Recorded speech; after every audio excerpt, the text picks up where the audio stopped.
Well, some farmers are issuing a warning of a perfect storm of rising prices, supply chain issues, poor planting weather that could lead to a shortage of corn by the end of this summer. This is more than 40% of the nation's baby formula still remains out of stock.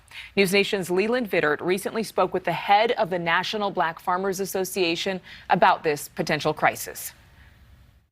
We're going to see a lot of empty shelves and a lot more higher prices. For those people who haven't been to the grocery store lately, the prices are already rising and they're going to continue to go up. This is a time where America needs to pay attention to what's going on to farmers, because you may not need a doctor or a lawyer or something like that, but you need a farmer every day. Corn's up 9%, soybeans up 66% this year, wheat up 22.7%. Obviously, you talked about how the American people are also paying the price for this. What's the worst case scenario? Is it a baby formula shortage for everything from cereal to ice cream? Yes, and you're going to see a lot of shortages in all those commodities that you showed up on the screen, from Kellogg's Corn Flakes. Corn is used to make those things. Yeah. The local bread, wheat is used to make those things. And all of the other additives that we use. Let's go a little deeper with this. Leland Vittert joining us live, host of Unbiased and co-anchor of NewsNation Prime's Special Report. It's pretty striking. I mean, most of us know that corn would impact a whole lot of things. I mean, not just breakfast cereal, but soap, the cost of fuel. It can affect different products and the packaging that they're made in. Yeah, exactly. And corn sort of goes into everything. You wanted to end the interview with the farmer from last Friday and say, in other news, Mrs. Lincoln, how was the rest of the play? Just because of the picture he painted was so bleak.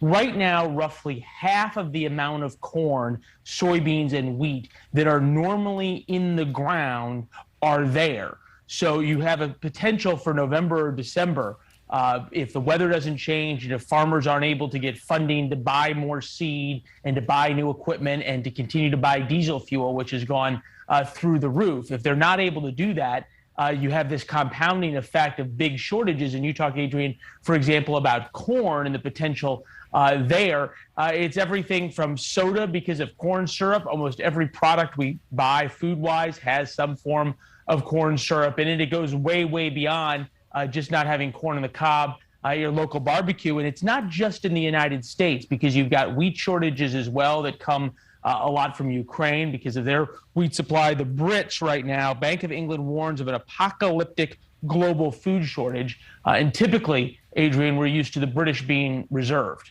Yeah, and really, I mean, oil prices rising again today. The fact is that we're in a time of famine, even in a time of great abundance in this country. So are farmers predicting there's a way out? Is there a way to avert a crisis here?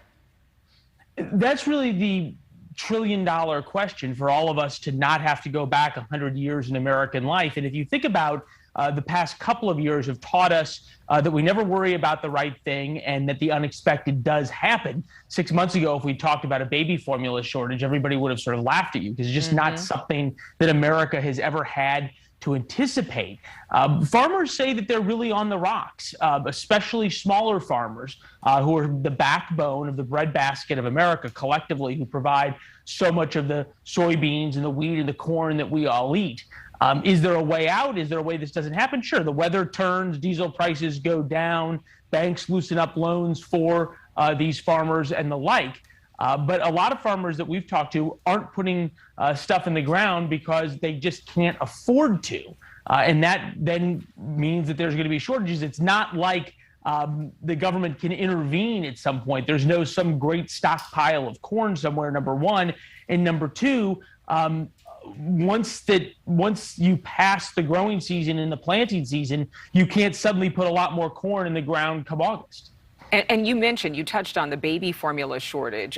Is corn affecting baby formula, or should we really just look at this new Abbott deal with the FDA and say, this has a ripple effect industry-wide because there was a closure of a major plant?